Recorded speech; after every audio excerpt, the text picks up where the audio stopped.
Bismillahirrahmanirrahim. Assalamualaikum warahmatullahi wabarakatuh.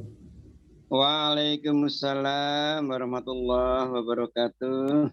Innal hamdalillah nahmaduhu ta'ala wa nasta'inuhu wa nastaghfiruh wa na'udzu billahi min shururi anfusina wa min sayyiati a'malina. May yahdihillahu fala mudilla lahu wa may yudlilhu fala hadiya lahu. Asyhadu an la ilaha illallah wa la syarika lah wa asyhadu anna Muhammadan 'abduhu wa rasuluh sallallahu alaihi wa ala alihi wa ashabihi ajma'in. Amma ba'du, yang hormat beliau Al-Ustadz Dr. Haji Irfan Muslim dari Bani Muslim, yang kami hormati beliau Bapak Kiai Haji Faisal Muslim dan seluruh jamaah yang hadir dari Bani Muslim, Bani Atmawiddin dan Bani Abdus Syakur, dan yang kami hormati Ketakmiran Masjid Kiai Siroj, Pimpinan Ranting Muhammadiyah Purwokerto, dan seluruh jamaah yang hadir secara offline di Serambi Masjid Kiai Siroj. Alhamdulillah pada malam hari ini, Selasa tanggal 25 Zulhijjah 1442 Hijriah, kita bisa berkumpul kembali untuk mengaji, untuk menambah keilmuan kita di dalam memahami agama kita, yang akan diisi oleh beliau Al-Ustadz Dr. Haji Irfan Muslim. Bapak Ibu jamaah kajian yang kami hormati, untuk malam hari ini tema kita adalah bid'ah yang dianggap sunnah.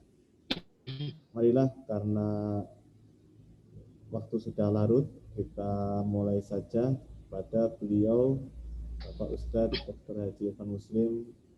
Kami persilakan. Semoga.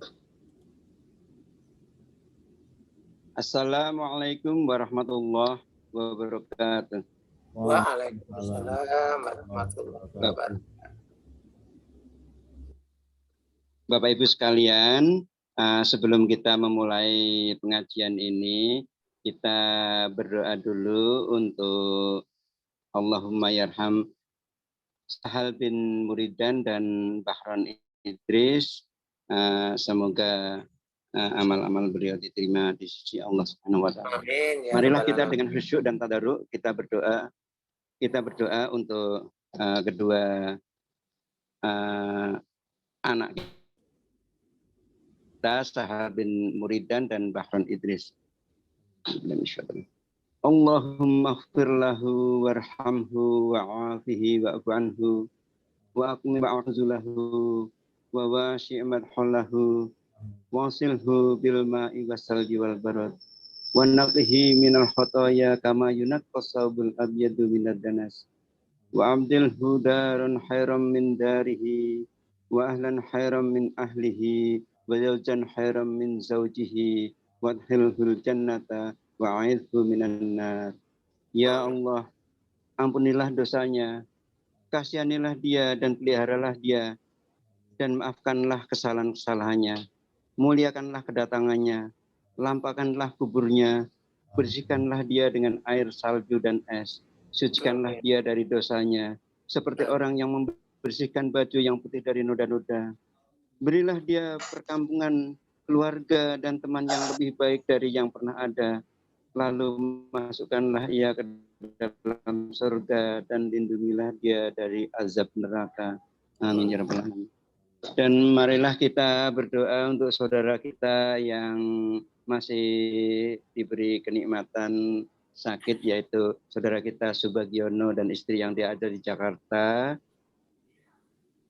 anak kita Didin dan adik kita Salahuddin, serta saudara kita Muhammad Sabri dan Muhajir yang ada di Gombong. Allahumma rabban nasi adhibil basa washfi anta syafi la shifaa illa shifauka shifaan la yughadiru saqama. Ya Allah, Tuhannya seluruh manusia, usirlah segala penyakitnya dan sembuhkanlah. Engkaulah yang dapat menyembuhkan, tak ada kesembuhan kecuali kesembuhan darimu, kesembuhan yang tidak meninggalkan bekas. Amin. Amin ya rabbal alamin. Selanjutnya kita akan masuk pada acara pengkajian Islam. Innal hamdalillah Nahmaduhu wa nasta'inuhu wa nastaghfiruh wa na'udzu billahi min syururi anfusina wa min sayyiati a'malina may yahdihillahu fala mudhillalah wa may yudlil fala hadiyalah. Asyhadu an la ilaha illallah wahdahu la syarikalah wa asyhadu anna Muhammadan abduhu wa rasuluh. Qala Allah subhanahu wa ta'ala, ya ayyuhalladzina amanu taqullaha haqqa tuqatih wa la tamutunna illa wa antum muslimun. Bapak Ibu peserta kajian Islam di jalur online ini maupun yang ada di Masjid Yai Siraj Berangkal yang semoga mendapatkan rahmat dari Allah Subhanahu wa taala. Kajian kali ini berjudul bid'ah yang dianggap sunnah. Judul ini banyak dihindari oleh para penceramah oleh karena mengandung nilai-nilai yang dianggap bisa memojokkan orang per orang atau golongan-golongan tertentu. Karena banyaknya rejection atau penolakan dari yang tidak setuju, maka judul ini dianggap tabu untuk dibicarakan di muka umum. Sedangkan pembicara yang berani mengambil di zona merah ini banyak musuhnya. Tidak laku di masyarakat, bahkan dicap sebagai pembicara yang fundamental. Pembicara yang dicap Wahabi, pembicara Taliban. Dan lebih parah lagi, kalau yang pembicaranya ini berjenggot atau bercelana cingkrang, dicap sebagai pembicara yang bisa memecah belah persatuan. Karena tidak mau berkompromi dengan tanda kutip kearifan lokal. Maaf, Ustadz, kamera jalan tertutup, jadi nggak kelihatan. Oke. Ya, sudah. Menurut saya, judul ini adalah penting. Oleh karena kalau kita tidak hati-hati, kita bisa tergelincir. Kalau tergelincir, kita bisa naudzubillah dzalik bisa masuk ke dalam neraka. Pembicaraannya biasanya hanyalah dilakukan orang per orang, head to head, atau kalangan-kalangan tertentu, dan itu pun dengan suara yang lirih nyaris tak terdengar.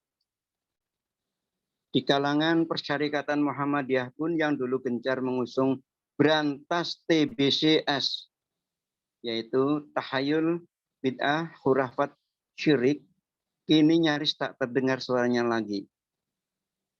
Dalam kajian kali ini, insya Allah akan penuh bertaburan dengan firman Allah dan hadis yang sahih dari Rasulullah, serta tak ketinggalan pula apa yang dikatakan oleh imam yang empat. Segala puji bagi Allah yang telah mengutus utusannya dengan membawa petunjuk dan agama yang hak untuk diunggulkan atas agama-agama yang lain, meski harus dibenci oleh orang-orang musyrik. Aku bersaksi bahwa tiada Tuhan yang pantas disembah selain Allah dan tiada sekutu baginya. Allah berfirman, ittabi'u ma unzila ilaikum mir rabbikum wa la tattabi'u min dunihi awliya'a qalilan ma tadhakkarun. Ikutilah apa-apa yang diturunkan kepadamu dari Tuhanmu dan janganlah kamu mengikuti pemimpin-pemimpin selainnya. Sedikitlah kamu mengambil pelajaran daripadanya. Quran surat Allah ayat 3. Dan aku bersaksi bahwa Muhammad adalah hamba dan utusannya yang diberi wahyu. Hai orang-orang yang beriman, taatlah kepada Allah dan taatlah kepada Rasul, dan janganlah kamu merusakkan pahala amal-amalmu. Ya ayyuhalladzina amanu atiullaha wa atiur rasulah wa la tubdilu a'malakum. Quran surat Muhammad ayat 33. Orang yang tidak memutuskan atau menyelesaikan perkaranya saat terjadi perselisihan pendapat kepada kitabullah dan sunnah Rasul tidak dikategorikan sebagai orang-orang yang beriman kepada Allah dan hari akhir. Karena orang mukmin adalah orang yang apabila mereka dipanggil kepada Allah dan Rasul-Nya agar Rasul mengadili di antara mereka, ialah mereka mengucapkan kami mendengar dan kami patuh. Innama kana qaulal mu'minina idza du'u ila Allahi wa rasulihi liyaquma bainahum ayyakula lahu sami. Kami mendengar dan kami patuh. Quran surat An-Nur ayat 51. Sedangkan orang-orang yang tidak menyelesaikan berdasarkan kitabullah dan Rasul adalah jika dikatakan kepada mereka, marilah kamu tunduk kepada hukum Allah yang telah diturunkan kepada Rasul, niscaya kamu lihat orang-orang munafik itu menghalangi dengan sekuat-kuatnya. Wa idza qila lahum ta'alu ila ma anzalallahu wa ilar rasuli ra'aital munafiqina yasudduna ankas sududa. Quran surat An-Nisa ayat 61. Kan salawat dan salammu kepada sosok pribadi yang telah engkau muliakan dengan kemuliaan yang tak tertandingi, yaitu dengan kemuliaan dengan firman-Mu. Wala rabbika la yu'minuna hatta yuhaqqimuka lima sajara bainahum la yajidu fi anfusihim harajan mimma qadaita wa yusallimu taslim. Maka demi Tuhanmu, mereka pada hakikatnya tidak beriman hingga mereka menjadikan kamu Muhammad sebagai hakim dalam perkara yang mereka perselisihkan. Kemudian mereka tidak merasa berkeberatan dalam hati mereka terhadap pesan yang kamu berikan. Mereka menerima dengan sepenuhnya. Quran surat An-Nisa ayat 65. Oleh karena itu Rasulullah bersumpah dengan perkataannya, dan demi jiwaku yang ada dalam genggamannya, tidaklah sempurna iman seseorang di antara kalian sehingga hawa nafsunya mengikuti yang aku bawa. Allah berfirman dalam surat An-Nisa, wa may yushaqiqir rasula min ba'di ma tabayyana lahul huda wa yattabi' ghayra sabilil mu'minina nuwallihi ma tawalla wa nusallihi jahannama wa sa'at masir. Dan barang siapa yang menentang Rasul sesudah jelas kebenarannya dan mengikuti jalan yang bukan orang-orang mukmin, kami biarkan ia leluasa terhadap kesesatan yang telah dikuasainya itu, dan kami masukkan ia ke dalam jahanam, dan jahanam itu seburuk-buruk tempat kembali. Quran surat An-Nisa ayat 115. Ayat di atas merupakan yang melakukan hal-hal yang sebagai perbuatan bid'ah akan mendapatkan ancaman ini. Karena dengan menganggap baik perbuatan bid'ah dan mengajak orang lain untuk menjadikannya sebagai ibadah, berarti telah melawan ayat-ayat ini. Sabda Rasulullah, seburuk-buruk urusan adalah hal-hal baru dalam agama. Setiap hal yang baru dalam agama adalah bid'ah. Setiap bid'ah merupakan kesesatan. Setiap kesesatan ada di dalam neraka. Hadis riwayat Daud dan Ibnu Majah. Beliau juga bersabda, barang siapa mengadakan hal-hal baru dalam agama, bagian darinya maka akan tertolak. Hadis muttafaq alaih. Dengan semua itu, Allah membiarkan orang melawan seperti itu dalam kesesatan, sebagaimana firman Allah dalam surat An-An'am, wa nadaruhum fi tughyanihim ya'mahun. Dan kami biarkan mereka bergelimang dalam kesesatan yang sangat. Maka tatkala mereka berpaling dari kebenaran, Allah memalingkan hati mereka dan Allah tiada memberi petunjuk bagi orang-orang yang fasik. Falamma zaghu azaghullahu qulubahum wallahu la yahdil qaumal fasiqin. Maka tatkala mereka berpaling dari kebenaran, Allah memalingkan hati mereka dan Allah tiada memberi petunjuk bagi orang-orang yang fasik. Quran surat As-Saff ayat 5. Maka hendaklah orang-orang yang menyalahi perintah Rasul takut akan ditimpa cobaan atau ditimpa azab yang pedih. Surat An-Nur ayat 63. Fal yaghdaril ladina yukhalifuna an amrihi an tusibahum fitnatun aw yusibahum adzabun alim. maka hendaklah orang-orang yang menyalahi perintah Rasul takut akan ditimpa cobaan atau ditimpa adab yang pedih. Quran surat An-Nur ayat 63.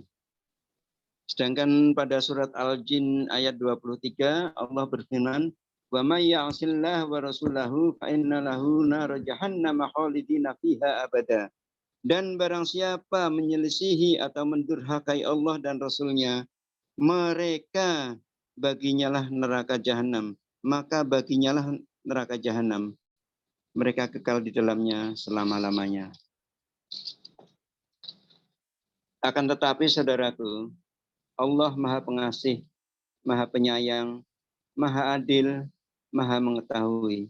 Dan barang siapa taat kepada Allah dan Rasulnya, dan takut kepada Allah serta bertakwa kepadanya, mereka adalah orang-orang yang mendapat kemenangan. Quran surat An-Nur ayat 52.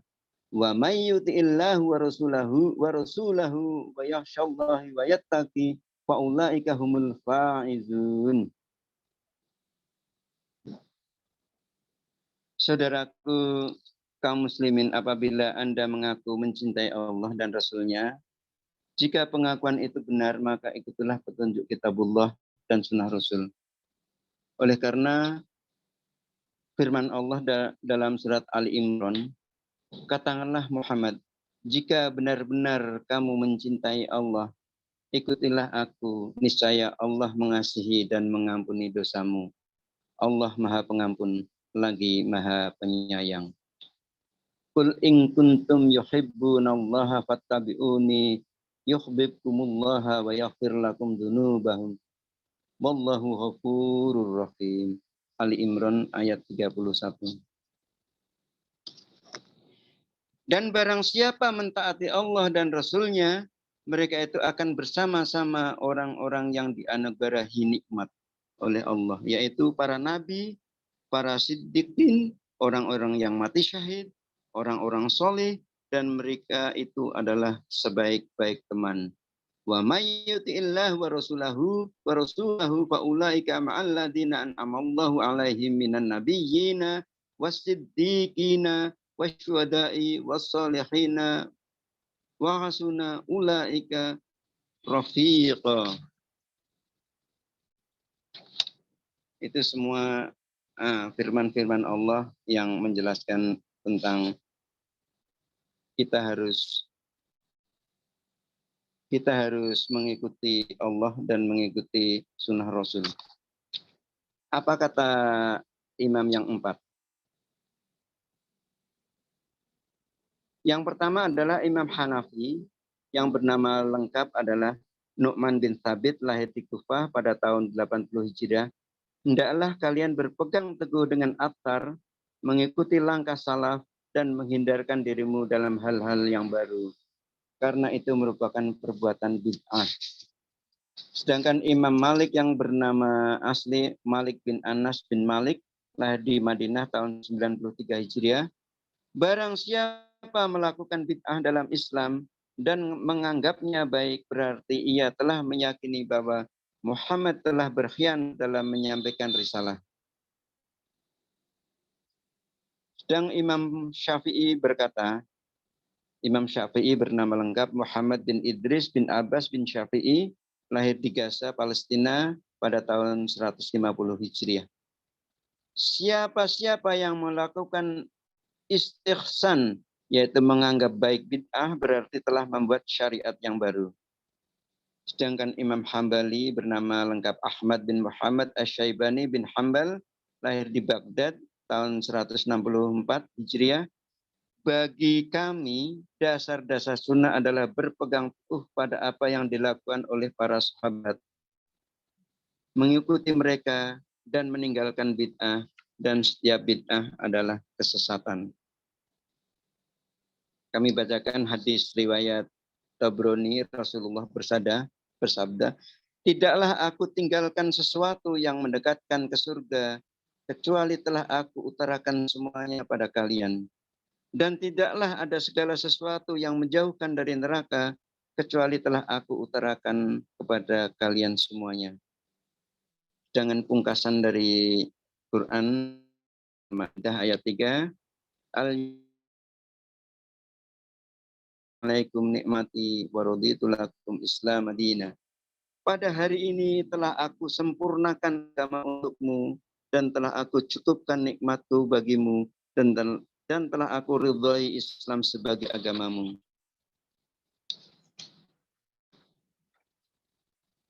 Sekarang akan kami bicarakan definisi dari sunnah. Menurut syariat adalah keterangan dari Nabi Muhammad SAW tentang kitabullah dalam bentuk sikap dan perbuatan yang kemudian menjadi cara Nabi dan menjelaskan agama Islam yang kemudian dilestarikan oleh para sahabatnya. Di sini ada pembagian sunnah itu dibagi menjadi 3. Ada sunnah yang wajib, sunnah muakkadah, dan sunnah mandubah. Yang pertama misalnya sunnah wajib. Itu misalnya sholat jenazah, sholat id. Sunnah muakkadah misalnya sholat witir, memasuki masjid, sholat gerhana, sholat rawatib. Sedangkan sunnah mandubah misalnya adalah merebahkan badan setelah sholat fajar, sholat duha, sholat tarawih, sholat antara azan dan iqamah, berzikir, puasa, dan sebagainya.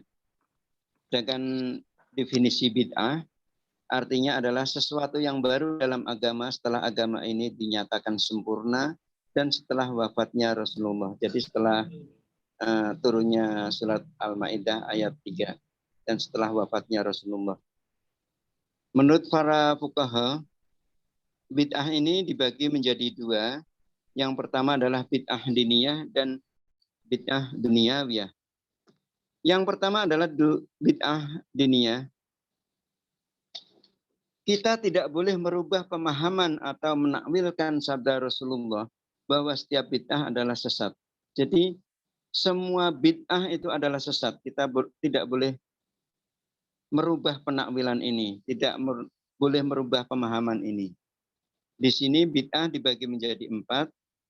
Yang pertama adalah al-bid'ah al-mukaffirah, yaitu bid'ah yang bisa menyebabkan pengingkaran atau bid'ah yang bisa menyebabkan seseorang dikategorikan menjadi kafir. Misalnya berdoa selain kepada Allah, seperti kepada Nabi, orang-orang soleh, minta pertolongan kepada mereka, mohon dilepaskan segala kesulitan dan sebagainya. Yang kedua adalah al-bid'ah al-muharramah, yaitu bid'ah yang diharamkan. Misalnya bertawasul kepada Allah melalui perantara orang-orang yang sudah meninggal, meminta doa mereka, menjadikan kuburan-kuburan mereka sebagai masjid, menyembelih binatang untuk mereka dan mencium kuburan-kuburan mereka. Tingkatan yang kedua ini tidak separah dari tingkatan yang pertama. Yang ketiga adalah bid'ah al-makruhah tahrim. Maksudnya adalah kemakruhan yang menjurus kepada pengharaman. Misalnya adalah sholat duhur setelah sholat Jum'ah. Membaca Al-Quran demi imbalan, khataman Al-Quran untuk orang-orang yang sudah meninggal. Berkumpul untuk berdoa bersama pada malam nisfu Sa'ban, misalnya pada malam Maulid Nabi, mengeraskan bacaan sholawat setelah adzan, membaca Al-Quran, misalnya surat Al-Kahfi, keras-keras di masjid. Ini semua adalah bid'ah yang tingkatannya di bawah yang pertama dan yang kedua. Sedangkan pembagian bid'ah yang terakhir adalah al-bid'ah al-makruhah tanzih, yaitu sebagai penegasan agar bid'ah itu dijauhi. Misalnya berjabat tangan setelah salam, baca doa akhir tahun. Adapun bid'ah duniawiyah yang berkaitan dengan kemaslahatan,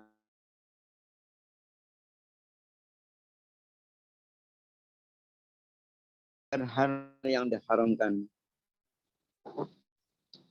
Allah berfirman, dan berbuatlah kebajikan.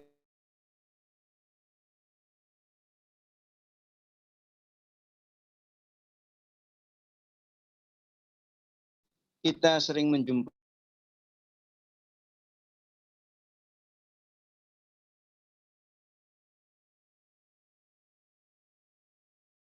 misalnya ada yang bid'ah seputar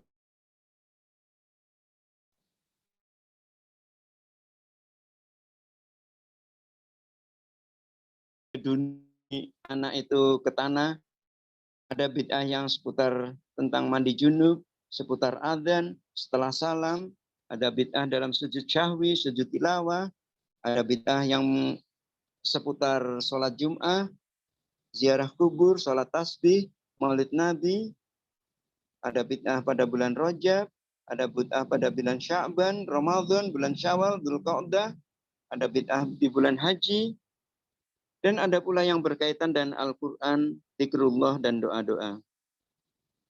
Di sini saya tidak akan melarang orang yang melakukan bid'ah-bid'ah itu semua. Saya hanya menyampaikan apa yang ada di dalam kitabullah dan sunnah Rasul. Seperti kata Ahmad Sukino, yaitu pendiri dari MTA, Majelis Tafsir Al-Quran yang ada di Solo.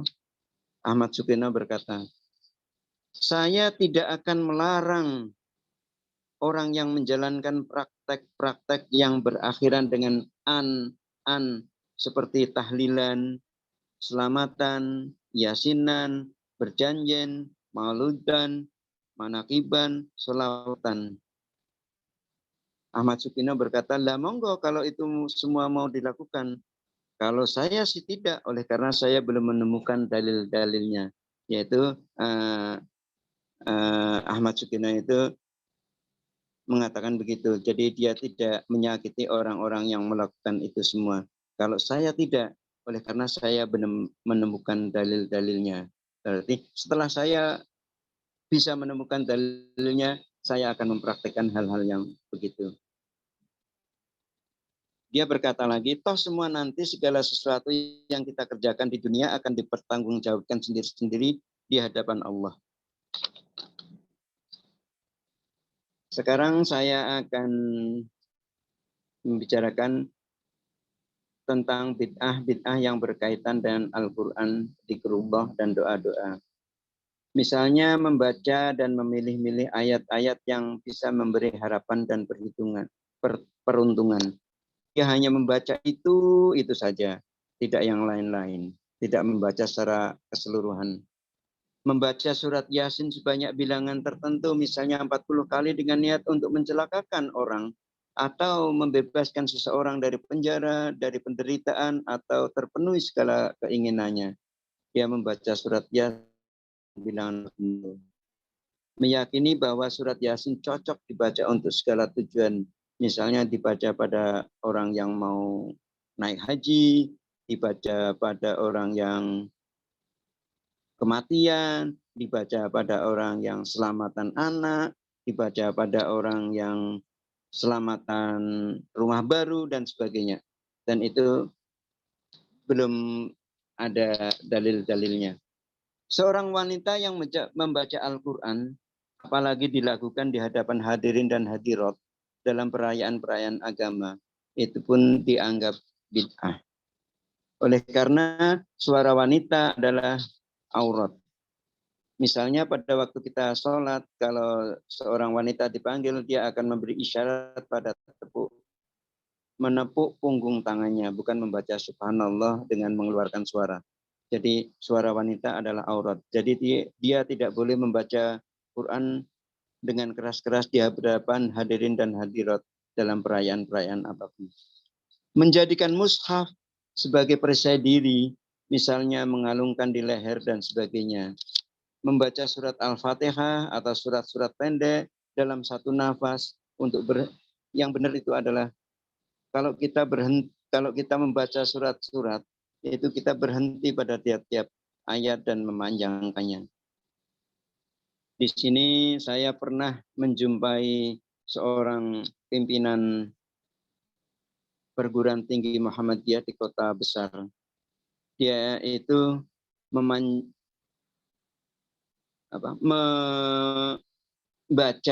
surat pendek di dalam sholat dengan satu nafas. Dia membaca surat Zalzalah dengan satu nafas. Tapi kalau Al-Zalzalah itu 9 ayat, dia hanya 3 atau 4 ayat yang saya lihat. Ya Allah, kalau dia pimpinan suatu universitas yang ternama, Universitas Muhammadiyah ternama, dia bisa berbuat begitu di dalam sholat. Idza zulzilatil ardu zilzalaha, berhenti. Wa akhrajatil ardu athqalaha, berhenti. Wa qalal insanu ma laha, berhenti. Dia itu mengulangi lagi dari awal idza zulzilatil ardu athqalaha sampai 4 ayat dia mengucapkan dalam satu nafas. Ya Allah, dia bisanya begitu. Setelah selesai sholat, saya dekati si rektor itu. Anda kok bisa berbuat gitu? Apa ada dalilnya? Mengulangi lagi dan dalam satu nafas. Loh, Anda menuduh saya berbuat bid'ah ya? Enggak, Pak. Kalau bisa itu 9 ayat sekalian, Pak. Biar kelihatan bagus, Pak. Biar kelihatan top. Dia mengulangi 1, 2, 3 ayat, 4 ayat dalam satu nafas. Dikira kalau kayak gitu itu sudah benar, sudah top. Yang lainnya itu adalah membaca Al-Quran beberapa kali khatam yang ditujukan oleh orang-orang yang meninggal, itu tidak ada dalilnya. Berkumpul membagi kepada beberapa orang atau kelompok, misalnya 1 juz atau 1/4, 1/4, membacanya bersama-sama, dan setelah selesai semua atau khatam, kemudian menghadiahkan bacaan itu kepada si mayit. Selanjutnya adalah membaca Al-Quran demi bayaran, itu adalah tidak boleh, dan itu adalah bid'ah. Menambah-nambahi bacaan Al-Quran. Di sini saya juga menemukan juga seorang khatib itu menambah-nambahi bacaan dalam Al-Quran. Dia pada waktu berdoa, dia berdoa begini. Rabbana atina fid dunya hasanah wa fil akhirati hasanah wa qina adzabannar wa qina adzabannar wa qina adzabannar, sampai 3 kali. Setelah selesai sholat Jumat, saya dekatin si khatib itu. Pak, berarti kalau kita kepingin hidup di dunia yang baik, itu kita membaca Rabbana atina fid dunya hasanah beberapa kali ya Pak ya. Dia tertegun. Loh, Anda kok bisa berbuat gitu? Loh, Bapak kan tadi membaca doa yang ada di dalam surat Al-Baqarah ayat 201, itu adalah satu rangkaian. Kok Bapak bisa menambah-nambahi? Rabbana atina fid dunya hasanah wa fil akhirati hasanah wa qina adzabannar wa qina adzabannar wa qina adzabannar. Loh, itu kan baik. Kita itu mohon dijauhkan dari api neraka. Nah, kok enggak sekalian 7 atau 10 kali, Pak? Dia itu langsung diem, Pak. Saya bilang begitu. Yang selanjutnya adalah membaca Al-Fatihah atas surat-surat tertentu dengan niat untuk dihadiahkan kepada Nabi atau orang-orang tertentu demi untuk menambah kemuliaan. Yang betul adalah membaca sholawat untuk Nabi seperti di dalam Quran surat Al-Ahzab ayat 56. Innallaha wa malaikatahu yusholluna 'alan nabi ya ayyuhalladzina amanu shallu 'alaihi wa sallimu taslima. Sesungguhnya Allah dan para malaikat berselawat untuk Nabi, wahai orang-orang yang beriman. Bersolawatlah kamu untuk Nabi dan ucapkanlah salam dengan penuh penghargaan, penuh penghormatan. Membaca Al-Musyabbihat atau membaca Al-Fatihah, Al-Falaq, An-Nas, Al-Ikhlas beberapa kali untuk tujuan tertentu juga itu tidak ada dasarnya. Membaca atau membalas ucapan Allah, Allah untuk qari yang melakukan bacaan di dalam Quran. Yang betul adalah, dan apabila dibacakan Al-Quran maka dengarkanlah baik-baik dan perhatikan dengan tenang agar kamu mendapatkan rahmat. Quran surat Al-A'raf ayat 204. Wa idza quri'al Qur'ana fastami'u lahu wa ansitu la'allakum turhamun. Banyak orang yang berdoa, terutama di masjid-masjid dengan suara yang keras atau dengan pengeras suara. Di samping dia menyelisih Al-Quran, dia juga tidak paham apa arti Asma'ul Husna yang kerap dia lantunkan yang berjumlah 99 itu, yaitu Allah Maha Mendengar. Dia membaca dengan keras-keras. Bukankah Allah telah berfirman, "Ud'u rabbakum tadarru'an wa khufyah, innahu la yuhibbul mu'tadin." Berdoalah kepada Tuhanmu dengan rendah diri, dengan rendah hati dan suara yang lembut. Sungguh dia tidak menyukai orang-orang yang melampaui batas. Juga banyak orang-orang yang berzikir dengan suara yang keras. Sedangkan Tuhanmu telah berfirman dalam surat Al-A'raf ayat 205. Wadhkuru rabbaka fi nafsika tadarru'an wa khifatan wa dunal bahri minal qawli bil uduwi wal asali wala takum minal ghafilin. Dan ingatlah Tuhanmu dalam hatimu dengan rendah hati, dengan rasa takut, dan tidak dengan mengeraskan suara, baik pada waktu pagi maupun petang. Dan janganlah kamu melampaui batas. Yang terakhir, bid'ah yang berkaitan dengan membaca Quran, doa, dan zikir adalah membaca doa yang ada di akhir mushaf Al-Quran. Setelah menghatamkan Al-Quran, itu pun tidak ada dalilnya. Menurut Syekh Muhammad Abdus Salam dalam kitab As-Sunnah wal Mubtadat Al-Mutabalighah bil Azkar wa As-Salat, yang dalam bahasa Indonesia bid'ah-bid'ah yang dianggap sunnah itu tidak ada dalilnya. Saya kira untuk saya akhiri cukup sekian, dan mudah-mudahan itu akan menjadikan kita menjadi orang-orang yang betul-betul Islamnya sesuai dengan tuntunan Allah dan tuntunan Rasulullah, dan tidak pernah akan menyimpang dari yang digariskan oleh Allah, dan tidak akan pernah menambah-nambahi atau mengurang-urangi apa yang telah digariskan oleh Allah dan Rasulullah. Saya kira dari saya cukup sekian.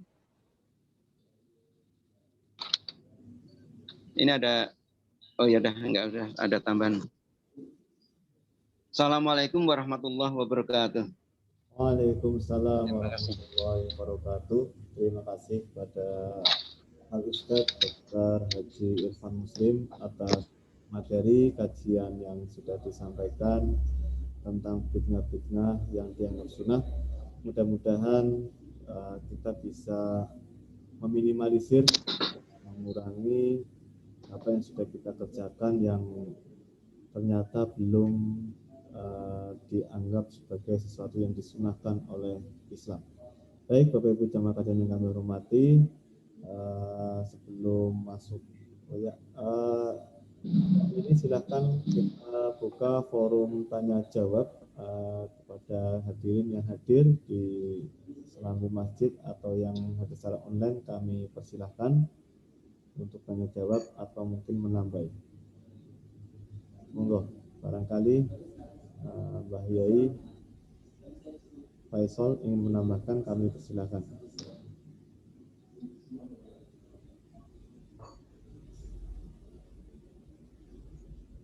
Assalamualaikum warahmatullahi wabarakatuh. Waalaikumsalam warahmatullahi wabarakatuh. Apa yang diucapkan oleh Ustaz tadi itu benar gitu. Jadi apalagi Nabi kan mengatakan ad-dinu yusrun, agama itu gampang, mudah. Jangan mempersulit agama dengan membaca ini berapa kali dapat ada hitungan itu. Apalagi soal berdoa itu yang saya kadang-kadang malah risih. Kalau di masjid ada orang setelah sholat itu, setelah salam berdoa sendiri tapi sambil ngomyang, sambil apa itu yang ngucap mengganggu orang lain itu. Itu sendiri. Apalagi setelah itu ada juga yang di masjid pakai pengeras suara. Doa pakai pengeras suara, banyak sekali orangnya. Nggak ada tuntunannya. Doa itu ya seperti dikatakan tadi itu yang paling mujarab itu malam-malam itu dengan suara lirik, rendah hati dan tadarruan, harap-harap cemas ya Allah. Itulah jadi pokoknya yang gampang aja Islam. Jadi kalau dengar pakai pengeras suara itu seolah-olah kalau nggak pakai pengeras suara Tuhan tidak mendengar. Nah itu kan malah dosa itu. Padahal dalam dikerentek dalam hati aja sudah tahu. Apalagi pakai pengeras suara, ya Allah ya Rabbi ya Karim. Lalu tambahan lagi ada imam yang mengatakan waladhdallin. Tapi tambah sini Rabbik firli. Itu nggak ada itu. Dan itu salah. Dia sebagai imam itu kan harusnya pakai jamak Rabbik firli kan ya Allah ampunilah saya. Padahal dia sebagai imam harusnya kan ada jamaknya. Kalau mau ya Rabbik firlana gitu. Dan itu nggak ada gitu. Itu sudah Rabbik firli itu nggak ada itu. Ya kalaupun mau ya dalam hati aja sudah. Jangan diucapkan. Nah, pokoknya intinya ialah Islam itu gampang sebetulnya, gampang. Tapi jangan gampang ke.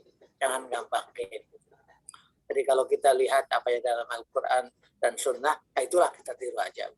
Nah kalau belum bisa tiru seluruhnya nggak apa-apa. Kalau mungkin sekarang baru bisa tiru jenggotnya aja, ya monggo silakan. Sebab kan banyak sekali yang ditiru dari Nabi, di antara pakaiannya, ya, akhlaknya sebagainya. Nah kalau yang tidak begitu berhubungan dengan akidah itu ya itu tidak begitu tidak esensial seperti pakaian. Pakaian itu kan ada pakaian model Arab, model pokoknya semuanya pakaian sama asal menutup aurat dan dari bahan-bahan yang suci. Itulah jadi saya mengamini apa yang dikatakan tadi. Ya, marilah kita kembali ke asalnya aja. Terima kasih, semoga ada gunanya. Tapi tidak perlu bertentangan lah. Gitu. Terima kasih Bapak Kiai Haji atas tambahan penjelasannya. Terakhir Bapak Ibu jemaah yang kami hormati, kita doakan mudah-mudahan untuk saudara kita yang sudah mendahului kita seperti Mas Sahal, Bapak Ahmad bin Mujahartono dan saudara kita yang sedang sakit seperti Pak Farudin bin Saki Muhya, Pak Saleh dan Bapak Muncir yang sedang ikhtiar, doakan dan insya Allah untuk malam hari ini doa akan dipimpin oleh pondok kita, beliau Al-Aldam dari lulusan Sudan, ya. Kepada Bapak Ustadz Aldam Firmansyah kami persilahkan. Assalamualaikum warahmatullahi wabarakatuh. Waalaikumsalam warahmatullahi wabarakatuh. Bismillahirrahmanirrahim. Astagfirullahaladzim. Alhamdulillahirabbil alamin wa bihi nasta'in ala umuri dunya wa din. Alhamdulillahirabbil alamin hamdan yuwafi ni'amahu wa yukafi mazidah. Ya Rabbana lakal hamdu kama yanbaghi li jalali wajhil karimi wa 'azimi sultanik. Allahumma shalli ala Muhammad wa ala ali sayyidina Muhammad. Allahumma ighfir lana dhunubana wa liwalidayna warhamhuma kama rabbayana shaghira. Rabbana atina fid dunya hasanah wa fil akhirati hasanah wa qina adzabannar. Allahumma arinal haqqa haqqan warzuqna ittiba'ah wa arinal batila batila warzuqna ijtinabah. Allahumma ishfi anta syafi la shifaan shifaan la yughadiru saqaman wa la alaman ya Allah ya Rahman ya Rahim. Rabbana atina fid dunya hasanah wa fil akhirati hasanah wa qina adzabannar. Rabbana atina fid dunya hasanah wa fil akhirati hasanah wa qina adzabannar bi rahmatika ya arhamar rahimin. Alhamdulillahirabbil alamin. Assalamualaikum warahmatullahi wabarakatuh. Waalaikumsalam. Syukran ya. Terima kasih Ustadz Adam atas doanya. Mudah-mudahan saudara-saudara kita yang sedang berikhtiar untuk sehat, sakitnya dinilai ibadah oleh Allah SWT. Amin. Bapak Ibu jemaah yang kami hormati, akhir kajian kami informasikan untuk progres pembangunan tempat wudhu Masjid Siroj. Alhamdulillah sampai hari ini sudah terlunasi 96.865